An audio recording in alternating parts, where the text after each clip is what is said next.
Good evening, everybody. It's your boy Kooky McGee here, aka Keagan, back with another video once again, and hope you all had a good day today. Anyways, it's time for another movie review video. I've been meaning to do this video all day, but I've been busy just slacking off, doing a live stream and stuff. Yeah, I mean, it happens. Anyways, let's talk about today's movies. We got 3 movies to talk about. So the first film we're going to talk about today is Rental Family, which was directed by a director named Hikari, with no last name, just Hikari, who also co-wrote the screenplay for this film, and this film stars Brandon Fraser. I saw this one in theaters a few weeks ago, and I actually meant to talk about this movie in my last movie review video that I did, but I somehow forgot to talk about it while I was editing the video. I'm like, ah, shit, I'll review it next time. But anyways, I saw this film in theaters a few weeks ago, and I thought it was great. I really enjoyed it. It's probably the best feel good movie you'll see this year. Well, definitely one of the best feel good movies you'll see this year, and I found it quite charming too. So this film follows an American actor named Philip, who is played by Brendan Fraser, who's living in Tokyo, and he's struggling to find purpose in his work. And then he lands an unusual job where he works for a company called Rental Family, where he basically does some stand-in roles for complete strangers at certain moments of their life.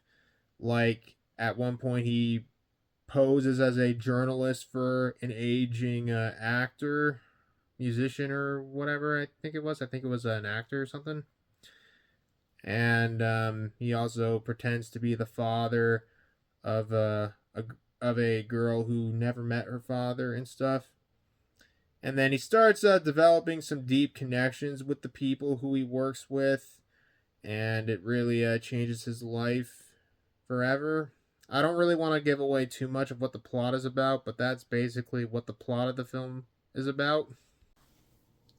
Now, I really enjoyed this movie. I thought it was great. Had some great performances, especially from Brendan Fraser. It's got some good music. It's got some pretty good cinematography, and all in all, I really liked it. Although it is a little bit predictable at times, but I still really enjoyed it. I gotta say, it's nice to see Brendan Fraser appearing in more and more movies these days, especially after he won Best Actor for his performance in the Whale at the Oscars back in 2023. But if you like these kind of feel good type movies, I would recommend this one. I really enjoyed it, and all in all, I liked it. And I don't have anything else to add, so I'm giving Rental Family an 8.5 out of 10. The next film I saw was The Handmaiden from director Park Chan-wook, the same director of films like Old Boy, Thirst, and his newest film, No Other Choice, which will be coming out very soon on Christmas Day. And he also directed Lady Vengeance, Sympathy for Mr. Vengeance, and a couple of other great films. I saw this one almost 2 weeks ago at my favorite theater. It's been on my watch list for a very long time, and I am a big fan of Park Chan Wook. I think Park Chan Wook is becoming one of my favorite filmmakers working today, and he's definitely one of South Korea's finest filmmakers, without a doubt. And I saw it, and I was not disappointed by it. In fact, this is definitely one of his best films of his career. This is an erotic period piece thriller drama, which is actually is based on a novel that I've never read, but I will definitely might check it out one day if I can find a copy of the book. I really liked this film. It's got some beautiful cinematography. The set designs and all the costumes look really good. It's probably one of the most beautiful films I've watched. I've watched in quite a while. Like it's just a gorgeous film to look at. The acting is really good. It's got some really good music, and it's without a doubt one of Park Chan Wook's finest films. And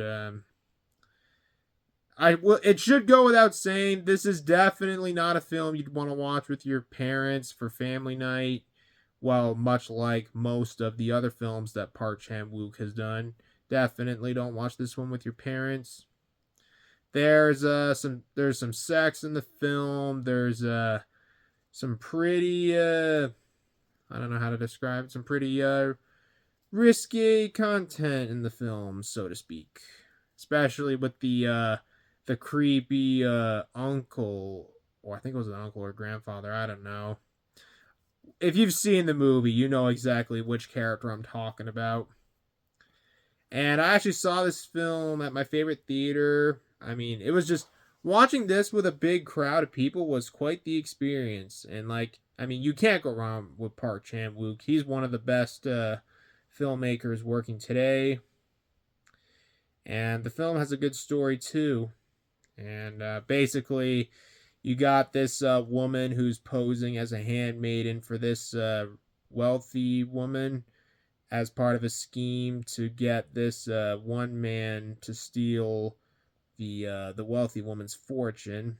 But then things go a little south, and there's a lot of change of plans. Well, I don't really want to give away too much of what the story of this film is about. I would suggest you just check the film out for yourself.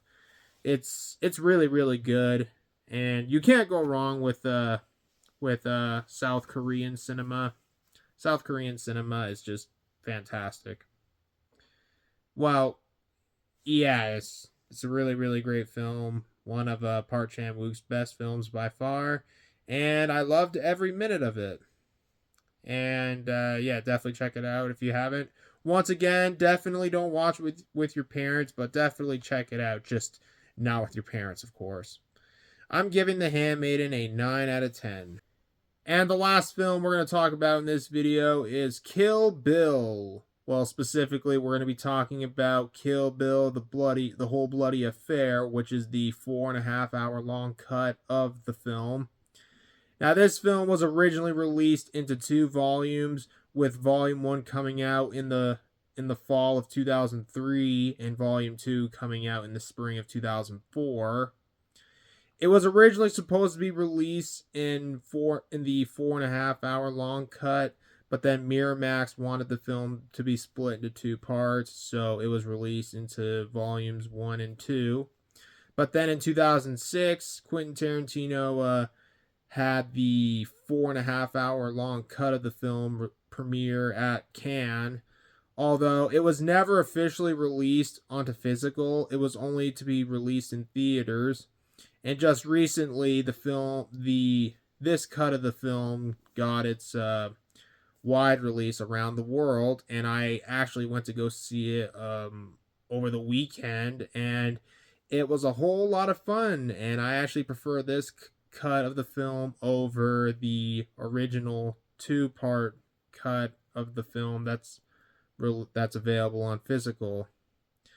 And we might never see a physical media release of this cut of the film, because Quentin Tarantino suggests that it's the best and supposedly the only way to watch this cut of the movie in theaters, which that alone is, I do kind of agree with it, but it would be nice to see this get a physical media release. But who knows? Maybe it might get a physical media release.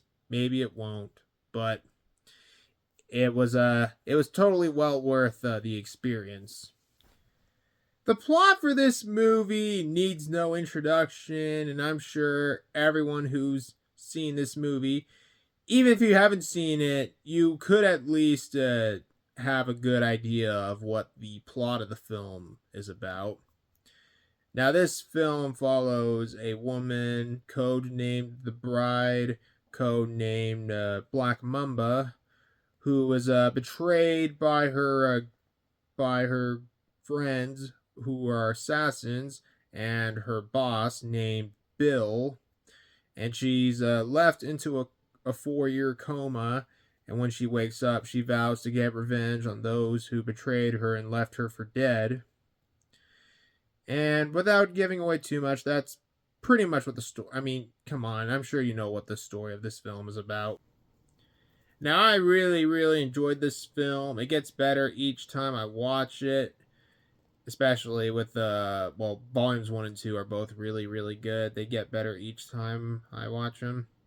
But however, once I watched this cut of the film, I think this was without a doubt the best cut of the film. Like having both movies recut into one 4.5 hour long epic and seeing it on the big screen, just wow, what an experience.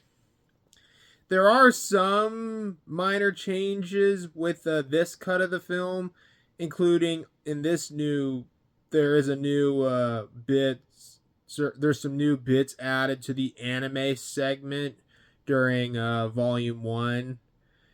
And there's also a bonus 12-minute short right after the end credits for the film. That's at this new cut of the film as of this year, which I did stay around for the short, which was a Fortnite short, because anyone who's played Fortnite, because recently there's a collaboration with Kill Bill and Fortnite, and the short was directed by Tarantino, which was very, very surprising. But besides the changes with this new cut of the film is without a doubt one of Tarantino's best movies. Got some great performances, some awesome dialogue, and some well-written dialogue. What you expect from a Tarantino movie. The violence is the violence is over the top and just so well done, including the famous scene where the protagonist cuts down the crazy 88 gang to shreds.